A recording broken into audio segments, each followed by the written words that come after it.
Quando pela primeira vez o ser, ele decide pensar, e se a minha vida pudesse mudar por algo que eu pudesse fazer? Ou seja, pela primeira vez, ele para de sentir o peso de sobreviver às circunstâncias da onde ele nasceu, de como ele está, seja no país que ele está, no bairro que ele está, na família que ele está, no casamento que ele está. E se, porventura, algo que eu pudesse fazer pudesse transformar a minha realidade? Isso é o desejo. É quando nasce um desejo genuíno de mudar a própria vida, de transformar o meio em que ele está, partindo dele. Ou seja, ele não é mais um espectador, mas sim alguém que conduz a própria vida, por mais que essa condução seja o passo de um bebê que está engatinhando. Mas a vontade, a pulsão de andar, de querer se movimentar, de querer sair, é muito maior do que ficar acomodado, sentado, frustrado, se sentindo amarrado, preso, impossibilitado. Seja por essa sensação ser de baixa estima, porque não se sente potente, não se sente suficiente, ou seja, simplesmente por se sentir, é impotente, né, a palavra, impotente. E quando esse ser, ele começa a dar voz a esse desejo, a essa pulsão, e ele começa a buscar conhecimento, sabedoria, que é o que você está fazendo aqui, que é justamente até o que a gente encontra nas escrituras, quando o rei Salomão, o homem mais rico, disse para Deus: eu não quero bens, eu não quero patrimônio, eu não quero vantagem, dinheiro fácil, eu quero sabedoria. Me dê sabedoria, que através da sabedoria eu posso conquistar, eu posso produzir, eu posso conduzir por mim. E é exatamente isso que você está fazendo aqui. E então esse ser começa a jornada e aí ele encontra a verdade que ele passou a vida inteira sendo levado, sendo conduzido como uma manada de uma bagagem que ele recebeu. Uma bagagem com valores estruturantes para ele, valores sociais, morais, aquilo que ele sempre disse: esse é o único jeito de fazer, eu só sirvo para isso, eu só sei se for assim, não existe outro jeito. Os outros jeitos que existem são todos, parece, sem valor, sem moral. Parece que só há um jeito de eu conseguir algo, se for pelo lado errado. E não pela constância, pela disciplina, pelo longo prazo. E aí ele vai percebendo que então o seu maior inimigo não está fora, não está em alguém que é mais poderoso. O seu maior inimigo não está no governo, não está onde ele trabalha, na família de origem dele, o seu maior inimigo está nele. Então, se dentro de mim existe algo que está me sabotando, então só eu realmente posso transformar, posso editar. E aonde vive esse mal? Esse mal? Se não na minha consciência. E consciência, ela é estruturada de informação. Um bebê, quando ele nasce, ele não sabe falar. É colocado repetidamente informação nele. E aí ele passa a aprender. A falar, a se manifestar, a agir, até mesmo a nomear aquilo que ele quer, que ele deseja, a se expressar. Então, se isso acontece com um bebê e eu sou da origem de um bebê, eu provenho de um bebê, e a mesma consciência que habita um bebê, ela habita o meu corpo hoje, então eu consigo editar, transformar. E aí a gente encontra, após essa jornada, uma outra barreira a ser vencida. E é por isso que eu escrevi o livro A Balança Oculta, dentro do Método Autocura, junto com Desperte o Seu Poder, que é um livro revelador sobre os principais sabotadores que há na mente humana e que atrapalha as relações amorosas, a vida financeira, o corpo, o trato com o corpo, com a saúde. E a Balança Oculta vai trazer exatamente o peso, o medo de realmente mudar. Porque ao vencer a etapa de aceitar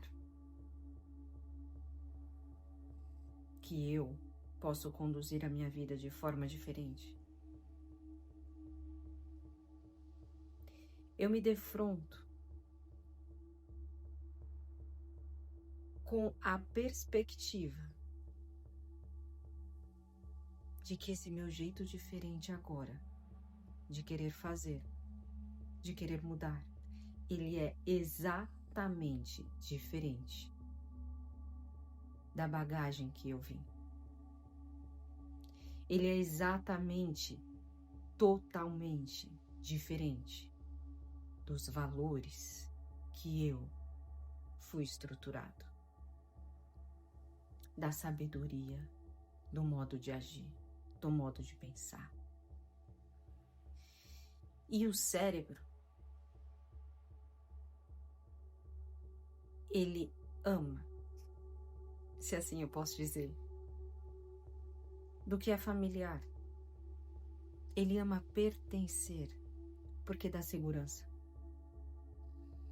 Porque ele sabe conduzir aquilo que ele decorou, que ele memorizou.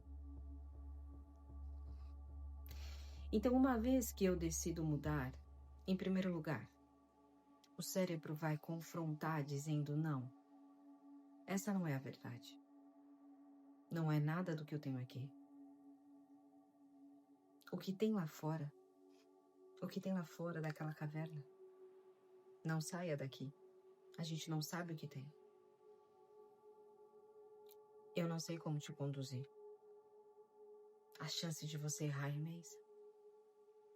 A chance de você cair, fique aqui. E o ser até quer mudar. Então ele começa algo. Seja uma dieta, um exercício, um estudo, algo diferente na carreira. E ele não consegue concluir até a chegada do êxito. Primeiro, porque o cérebro não tem recompensa. Segundo, o cérebro não sabe se esse é o melhor caminho, se essa é a melhor rota. E em terceiro, agir diferente, pensar diferente é exatamente diferente da onde eu vim. Então, na minha família,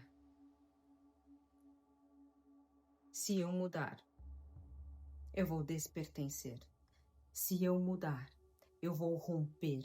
Se eu mudar, eu vou cortar. Se eu mudar, eu vou despertencer.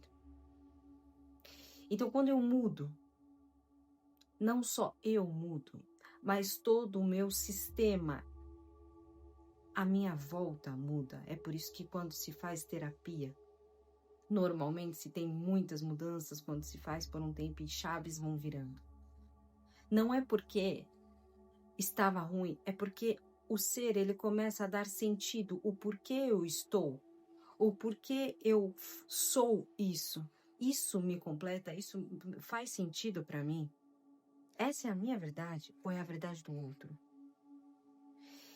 E esse corte, essa castração, a família sente, o entorno sente. E esse entorno é regido por seres humanos, indivíduos como eu e você. E que quando não se tem conhecimento, eles começam a perceber isso como deslealdade. Então, sim, o ser que quer mudar, ele começa a se sentir desleal. Um ser que vai trazer desgosto. Um ser que não é. Um ser que honra. E não tem nada a ver porque nós, eu, você, que estamos buscando continuadamente o autoconhecimento, nós temos ciência de que hoje nós só temos vida através da vida que chegou antes de nós.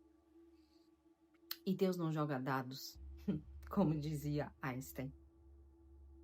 Eu nasci aonde a minha consciência estava apta a nascer.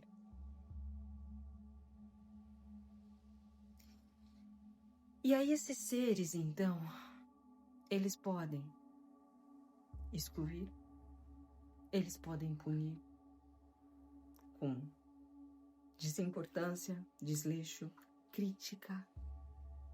Eles podem impor medo, te assustar, te julgar, fofocar, te desmerecer. Então essa camada de desejar mudar, ela vai como a casca da cebola, ela vai se abrindo e o indivíduo percebe que mudar traz 3 medos estruturais para a vida dele. O despertencimento, o medo do abandono e da solidão e o medo da rejeição.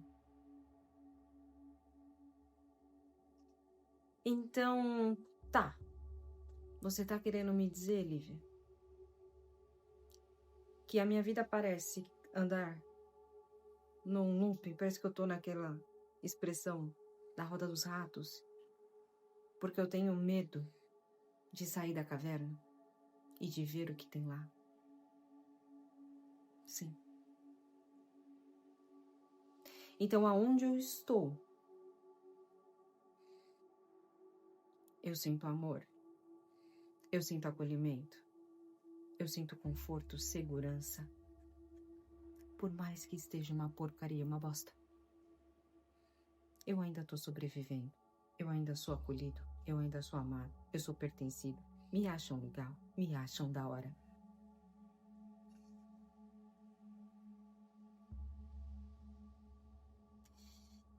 Então parece que a jornada de mudar de vida, de ter poder pessoal, de ter valor e, por consequência, prosperidade, riqueza. Prosperidade é um termo muito mais profundo. Valor, riqueza.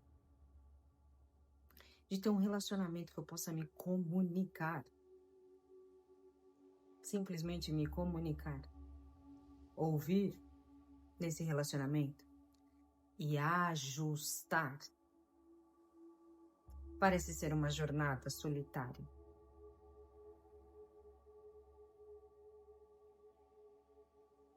Então, eu te faço uma profunda pergunta.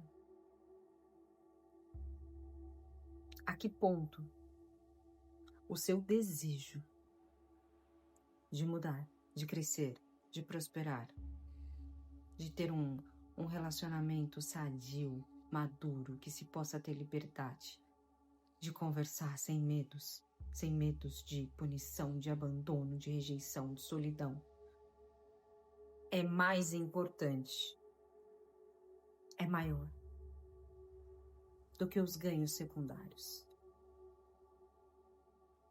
Da zona de conforto, da procrastinação, de se esconder. Ah, mas eu vou ser julgado? Vai. Criticado? Vai. Excluído? Vai.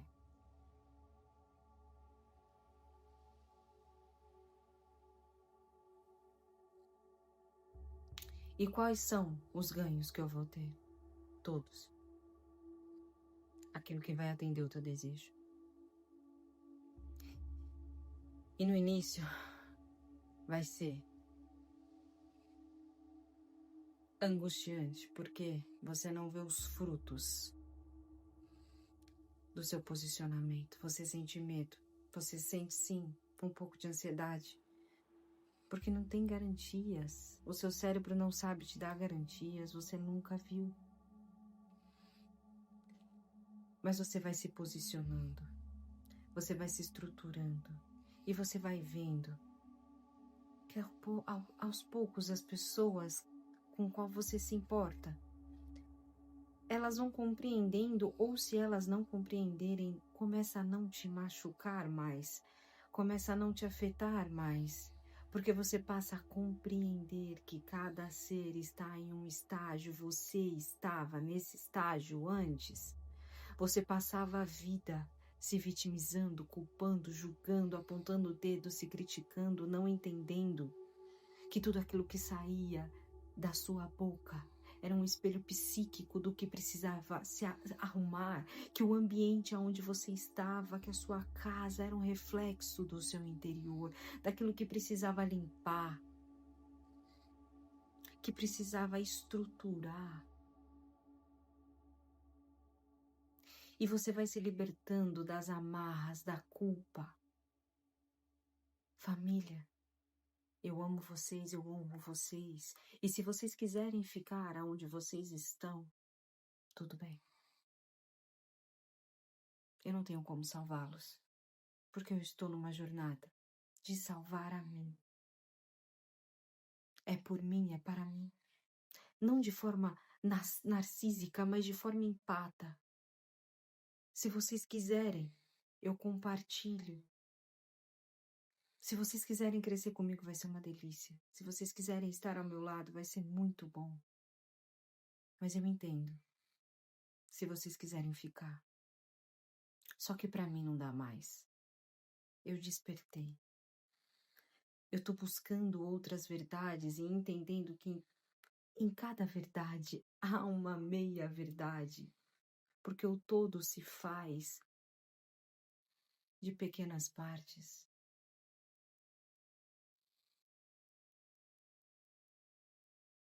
Então eu vou me desvencilhando da culpa, do medo da punição, por querer mudar.